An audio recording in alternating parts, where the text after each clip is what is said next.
Continuamos con nuestra clase sobre las instituciones romanas de la República Arcaica y en esta ocasión nos vamos a concentrar en la servidumbre por deudas y la esclavitud. Recordemos que esta es la tercera clase que dedicamos a las instituciones que determinan la estructura de incentivos y objetivos económicos en la Roma temprana. En una primera clase vimos las instituciones de la familia y la gens, que son muy importantes en materia económica en la Roma arcaica. En una segunda clase nos concentramos en los derechos de propiedad. Allí hablamos de este concepto del mancipium como forma arcaica de esta idea del dominium posterior en el derecho romano, y también vimos la ceremonia de la mancipatio y la clasificación de los bienes en el derecho romano. Y en esta tercera y última clase sobre estas instituciones de importancia económica en la Roma arcaica, vamos a ver la servidumbre por deudas o nexum y la esclavitud arcaica, servitus. Comenzamos entonces con la primera de esas instituciones, el nexum, la servidumbre por deudas. En el libro 2 de su Historia de Roma desde la fundación de la ciudad, Tito Livio nos informa sobre el creciente conflicto entre patricios y plebeyos que afectó a la joven República Romana a principios del siglo V a.C. En el año 495 a.C., la ciudad se encontraba amenazada por un ataque inminente de los volscos. Los volscos eran un pueblo ubicado al sureste del Lacio con el que los romanos se encontraban en esta época enfrentados.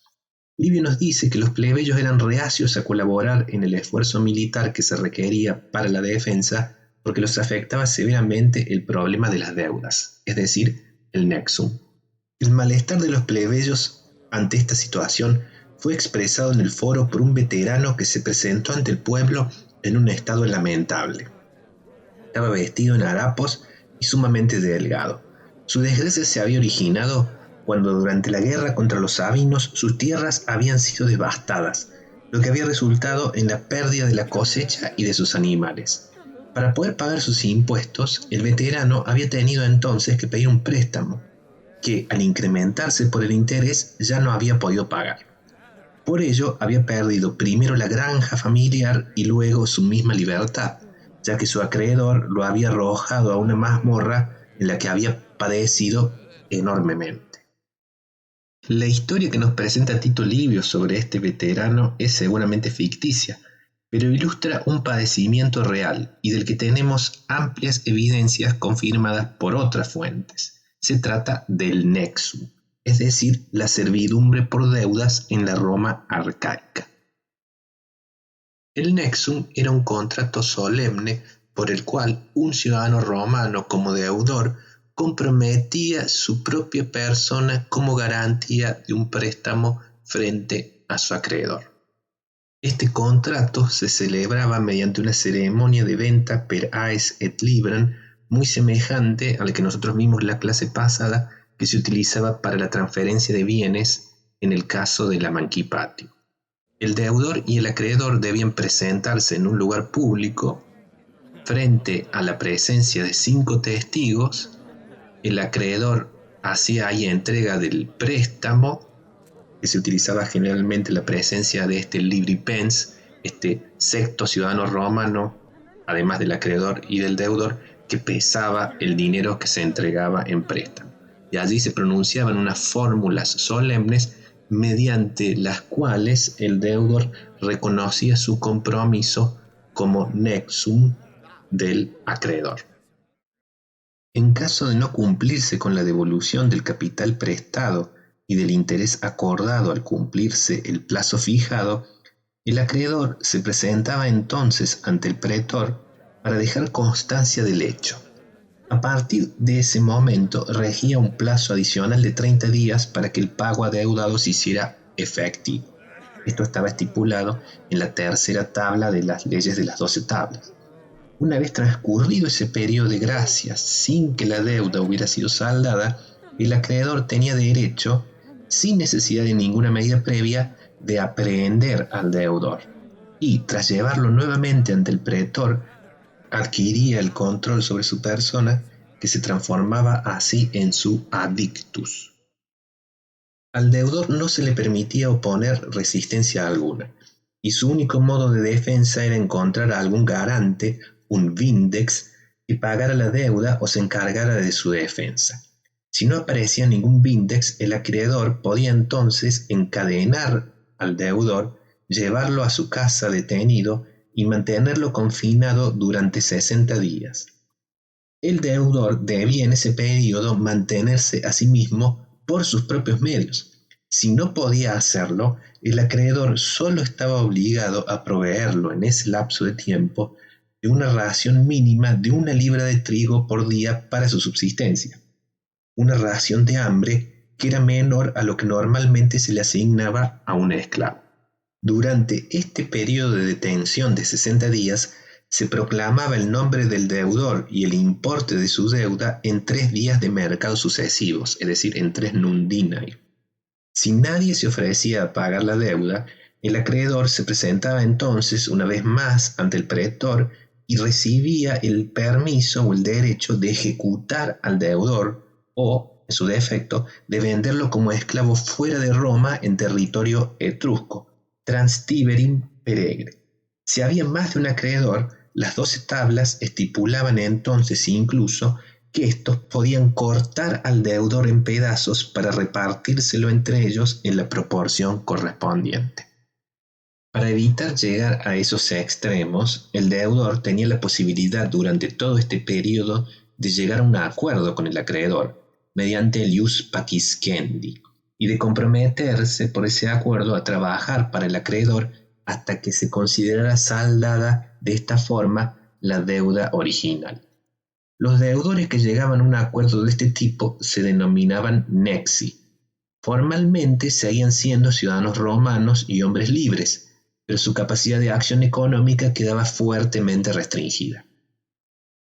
Todo parece indicar que esta era la solución habitual y que la posibilidad de la ejecución o esclavitud del deudor cumplían sobre todo una función de amenaza que garantizaba que éstos aceptaran las condiciones impuestas por los acreedores para el recupero de su dinero. No tenemos evidencia de que en casos concretos esas medidas extremas se hayan aplicado alguna vez. No podemos descartar, sin embargo, que se las aplicara ocasionalmente. La ausencia de evidencia no es evidencia de ausencia. Algunos autores, como Francesco de Martino, por ejemplo, consideran que las deudas probablemente no se llegaran a saldar nunca, ya que el acreedor cubría durante este periodo de trabajo dependiente la manutención del deudor. Si esto fuera así, el deudor quedaría entonces atado a una dependencia permanente que se asemejaba en todo a una condición de esclavitud. Este supuesto de Martino, sin embargo, carece de una base firme en las fuentes. Sin duda, los acreedores estaban en una situación muy ventajosa que les permitía muchas veces obtener ventajas abusivas frente a la desesperación de los ciudadanos más pobres. Pero si el Nexum tenía como único resultado una caída en la servidumbre, hubiera representado una institución poco funcional, ya que solo los deudores más desesperados habrían estado dispuestos a aceptar un riesgo semejante. En una economía agrícola primitiva como la de la Roma arcaica, de baja productividad y rendimientos muy variables, era seguramente un fenómeno común que hubiera pequeños campesinos que se vieran en dificultades para pagar las deudas contraídas en años difíciles y que ello terminara colocándolos en una situación de insolvencia y sujeción frente a sus acreedores. Como nexi, seguían siendo formalmente ciudadanos romanos y hombres libres, pero como dijimos, sus posibilidades de acción económica quedaban fuertemente restringidas. Muchos de ellos caerían regularmente en esta situación y es probable que representaran así una parte importante de la mano de obra en las tierras de los terratenientes más acomodados. Algunos investigadores suponen que la función central del Nexum era la generación de esta mano de obra dependiente, ya que la economía romana arcaica carecería, en su opinión, de un mercado de trabajo que hubiera podido satisfacer las necesidades de los terratenientes, dado que el número de esclavos era todavía reducido, ya que estos se empleaban presumiblemente ante todo en el ámbito doméstico. En mi opinión, debemos asumir que la función del Nexum era disminuir los costos de transacción ligados a la ejecución de los contratos y que la generación de un sector de campesinos dependientes era un producto secundario de la misma, que sin duda correspondía a los intereses del sector terrateniente más rico de la sociedad romana, compuesto mayoritariamente por los patricios. No creo que podamos afirmar que en Roma no existía un mercado de trabajo desarrollado. Lo que sucedía era que el trabajo asalariado no representaba en el mismo un papel demasiado relevante dado que quien deseaba adquirir fuerza de trabajo podía recurrir a sus clientes, o a esclavos, o a nexi para proveerse de la misma. Sea esto como fuere, sobre lo que sí no existen dudas es sobre que el problema de las deudas era una de las principales causas de malestar que afligían a los plebeyos en el período de la República temprana y uno de los factores que los impulsaban a organizarse para hacer valer sus reclamos frente a los patricios en el terreno político. Los plebeyos obtendrían finalmente un significativo triunfo social y político con la abolición del nexum mediante la sanción de la Lex Poetelia Papiria en el 326 o el 313 a.C. Para este momento, el avance de la expansión romana había incrementado considerablemente la oferta de esclavos y el trabajo de los nexi ya no era tan importante como antes, así que la desaparición de la institución no significó seguramente un problema económico para los terratenientes. Dejamos entonces de lado el tema del nexum y pasamos al segundo bloque de la clase, en el que vamos a tratar brevemente sobre la esclavitud en la Roma arcaica. Lo primero que debemos decir es que la esclavitud es en el Lacio una institución que se remonta al periodo prehistórico. En cuanto contamos con los primeros testimonios, la encontramos ya allí como una práctica firmemente establecida. Una vez más, nuestra fuente más relevante aquí es la Ley de las 12 Tablas, que no se ocupa específicamente de la esclavitud, pero la menciona en algunas disposiciones, indicando que para mediados del siglo V a.C. es una institución firmemente arraigada en la sociedad romana. La esclavitud del periodo romano arcaico es muy diferente de la que encontraremos después en la República tardía, ya que es esencialmente una esclavitud patriarcal que funciona en la lógica de la familia como célula socioeconómica fundamental. El esclavo ocupa una posición completamente subordinada como integrante de menor rango del grupo familiar, ya que se lo considera no solo como servus, sino también como mancipium, es decir, como propiedad. Recordemos lo que vimos en clases pasadas, que los esclavos se los incluye dentro de las res mancipi. Dicho esto, sin embargo, parece claro que su situación no se diferencia demasiado desde el punto de vista jurídico de la de los restantes integrantes de la familia, ya que como ellos se encuentra sujeto por completo a la potestas del pater familias. Como los esclavos conviven de manera muy estrecha con los restantes integrantes de la familia, es posible que sus condiciones de vida no difieran demasiado de la de los miembros libres de la misma. Todavía en el siglo II a.C., por ejemplo, Catón el Viejo, según Plutarco, comía junto con sus esclavos y consumía el mismo pan y vino que ellos. Muchos de los esclavos del período arcaico tenían su origen como prisioneros de guerra. Como las guerras en las que Roma participó en esta época temprana eran en el Lacio y las regiones circundantes, sin duda los esclavos no provenían de tierras lejanas y las distancias étnicas y culturales con ellos no eran tan marcadas como lo serían en época posterior con los esclavos traídos de tierras distantes. Cualquier extranjero perteneciente a un pueblo con el que los romanos no tuvieran un pacto de hospitalidad, es decir, hospitium, o un tratado de amistad, como los cartagineses en virtud del tratado del 509 a.C., o los latinos en virtud del Fedus Cassianum del 493 a.C., cualquier extranjero, podía ser aprehendido y esclavizado de manera legal. La mayoría de los esclavos nacidos fuera de Roma habrían seguramente pertenecido a los pueblos cercanos de los etruscos, sabinos, volscos y equos.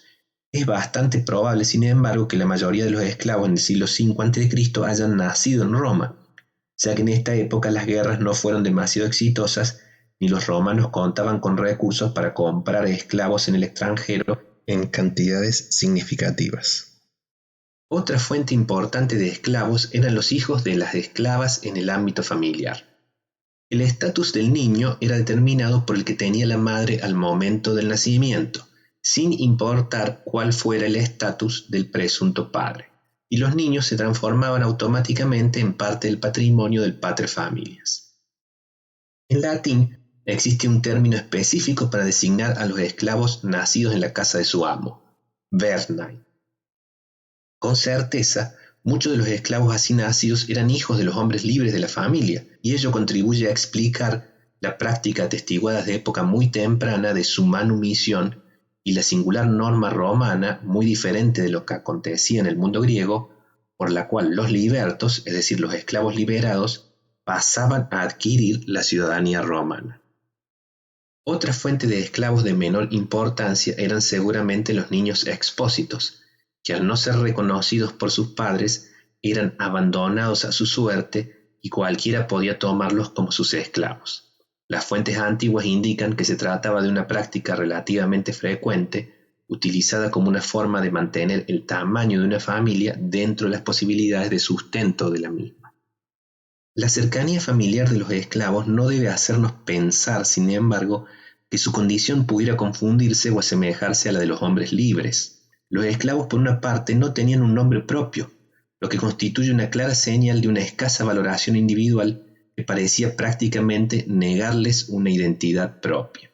Un esclavo era así denominado por el nombre de su amo en genitivo y el sufijo por, derivado de puer. Así, por ejemplo, Luquipor era el muchacho de Lucio y Marquipor el de Marco.